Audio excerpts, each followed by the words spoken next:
Hello friends, hi, नमस्कार, welcome to my YouTube channel let's do and learn. मैं रूपाली आप सभी का अपने यूट्यूब चैनल में बहुत बहुत स्वागत करती हूं और आप सभी से रिक्वेस्ट है कि जिन लोगों ने अभी तक हमारे यूट्यूब चैनल को सब्सक्राइब नहीं किया है, आप सब प्लीज़ हमारे यूट्यूब चैनल को सब्सक्राइब करें और हमारा भी सपोर्ट करें। आज हम बात करने वाले हैं यहाँ पर आधुनिक इतिहास के बारे में, और आधुनिक इतिहास में आज हम जो टॉपिक लेकर आए हैं वो है हमारा टॉपिक यूरोपियन कंपनियों के बारे में आज हम यहाँ पर बात करने वाले हैं। और जो एग्ज़ाम में आए हुए क्वेश्चंस हैं उनको मैं यहाँ पर आप सभी के लिए लेकर आई हूँ। तो वीडियो बहुत ही इंपॉर्टेंट होने वाली है, इसलिए अंत तक ज़रूर देखें। आइए चलते हैं क्वेश्चंस की ओर। क्वेश्चन नंबर 1 क्या कहता है कि भारत आने वाले जो प्रथम यूरोपीय थे वो कौन थे। तो भारत आने वाले जो प्रथम यूरोपीय थे वो थे पुर्तगाली लोग थे। अगला क्वेश्चन है यहाँ पर, कौन से पुर्तगाली नेता ब्लू वाटर पॉलिसी शुरू की थी। कौन से पुर्तगाली नेता ने ब्लू वाटर पॉलिसी शुरू की। तो किसने शुरू की? Francisco de Almeida. ऑप्शन है इसका फ्रांसिस्को डी अल्मीडा। अगला क्वेश्चन है यहाँ पर, भारत में पहली फ्रेंच फैक्ट्री कहाँ पर स्थापित की गई। तो सही आंसर है सूरत में। तो पहली जो फ्रेंच फैक्ट्री थी वो सूरत में स्थापित की गई थी। आइए अगले क्वेश्चंस की ओर चलते हैं। क्वेश्चन नंबर 1 यहाँ पर कहता है कि अंग्रेज़ों द्वारा कलकत्ता में निर्मित दुर्ग का क्या नाम है। Fort Saint David first option, second is Fort Saint Andrew, third option है फोर्ट विलियम और चौथा है फोर्ट विक्टोरिया। सही आंसर है Fort William, option number C. आइए थोड़ा सा इसके बारे में डिटेल जानते हैं। वर्धमान जिले के एक ज़मींदार शोभा सिंह के विद्रोह के कारण यहाँ पर अंग्रेज़ों को 1696 में अपनी नई कोठी की किलेबंदी की अनुमति मिल गई थी। और बंगाल के सूबेदार हैं अजीम उस शान ने 1698 में अंग्रेज़ों को सूनातनी, कलिकाता तथा गोविंदपुर नामक 3 गांवों की ज़मींदारी प्रदान की थी, जिसके बदले में उन्हें इन गांवों के मालिकों को 1200 रुपये देने पड़े। इंग्लैंड के सम्राट के सम्मान में उक्त किलेबंद व्यावसायिक प्रतिष्ठान का नाम फोर्ट विलियम रखा गया और सर चार्ल्स आयर इसका पहला जो है वो प्रेसिडेंट बना था। आइए अगले क्वेश्चन की ओर चलते हैं। अगला क्वेश्चन है, निम्न में से कौन भारत आने वाला पहला अंग्रेजी जहाज़ था। पहला ऑप्शन है एलिजाबेथ, दूसरा ऑप्शन है बंगाल, तीसरा है रेड ड्रैगन और चौथा है मैफ्लावर। सही उत्तर है Red Dragon, option number C. ये क्या था? तो भारत आने वाला पहला अंग्रेजी जहाज़ था।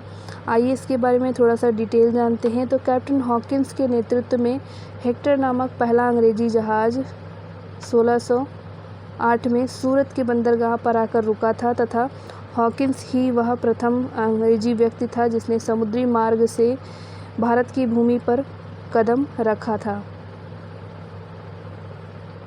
और जिसने समुद्री मार्ग से क्या किया, तो भारत की भूमि पर कदम रखा। और दिए गए विकल्प में हेक्टर नहीं है, तो इसलिए यहाँ पर रेड ड्रैगन उसी जहाज़ बेड़े में शामिल था जिसमें हेक्टर जहाज़ था।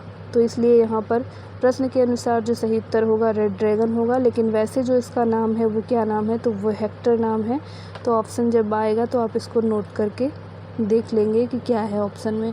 आइए अगले क्वेश्चन की ओर चलते हैं। अगला क्वेश्चन है, भारत में डच का सबसे प्रारंभिक उपनिवेश कहाँ था। मसूलीपट्टनम, पालीकट, सूरत या फिर अहमदाबाद। तो सही आंसर है मसूलीपट्टनम, ऑप्शन नंबर 1। आइए थोड़ा सा डिटेल जानते हैं इसके बारे में। भारत में डचों का सबसे प्रारंभिक उपनिवेश मसूलीपट्टनम 1605 ईस्वी में था, जबकि भारत में डचों की अन्य जो कोठियाँ थी वो पुलिकट 1610 ईस्वी में और सूरत 1616 में, विमलीपट्टनम, चिंसुरा, कासिम बाजार, पटना, बालाशोर इत्यादि ये सभी क्या हैं, तो हैं। आगे चलते हैं अगले क्वेश्चन की ओर। अगला क्वेश्चन कहता है, 1651 में मुगल द्वारा बंगाल में किस स्थान पर ईस्ट इंडिया कंपनी को व्यापार करने और फैक्ट्री बनाने की अनुमति दी गई थी। पहला ऑप्शन कहता है कलकत्ता, दूसरा कहता है कासिम बाजार, तीसरा है सिंगूर और चौथा है वर्धमान।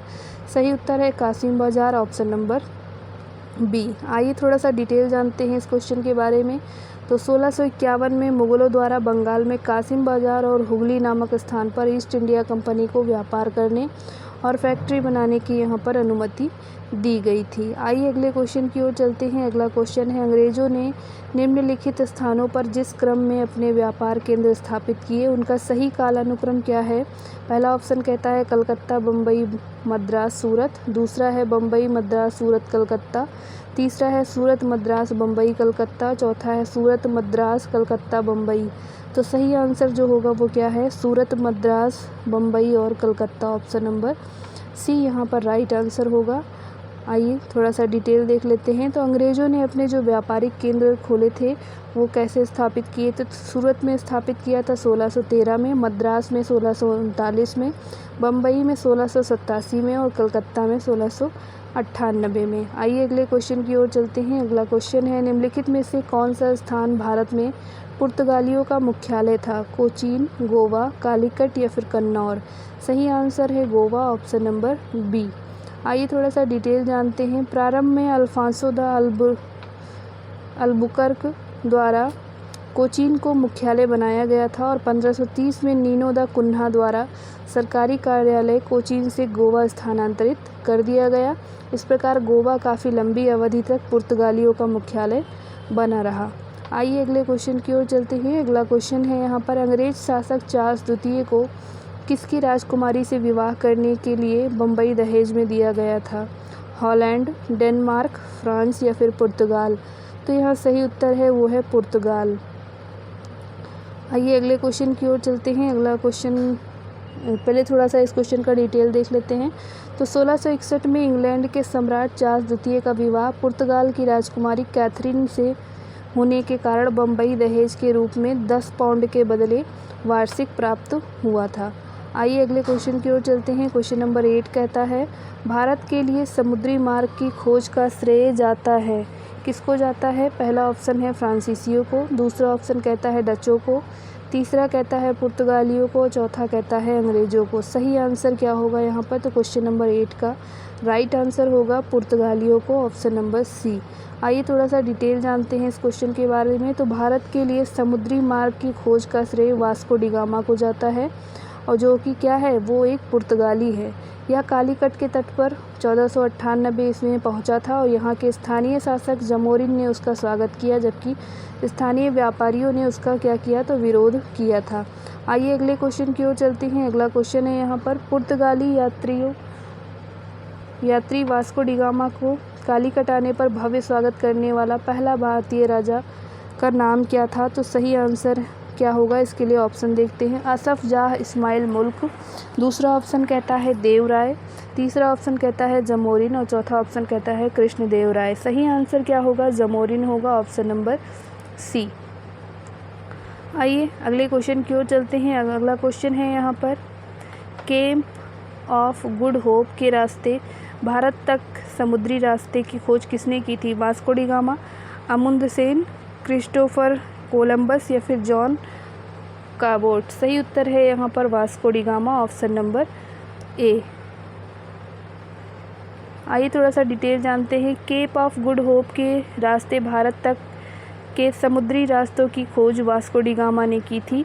वह सर्वप्रथम 1498 में भारत से कालीकट के तट पर इसी मार्ग से आया था।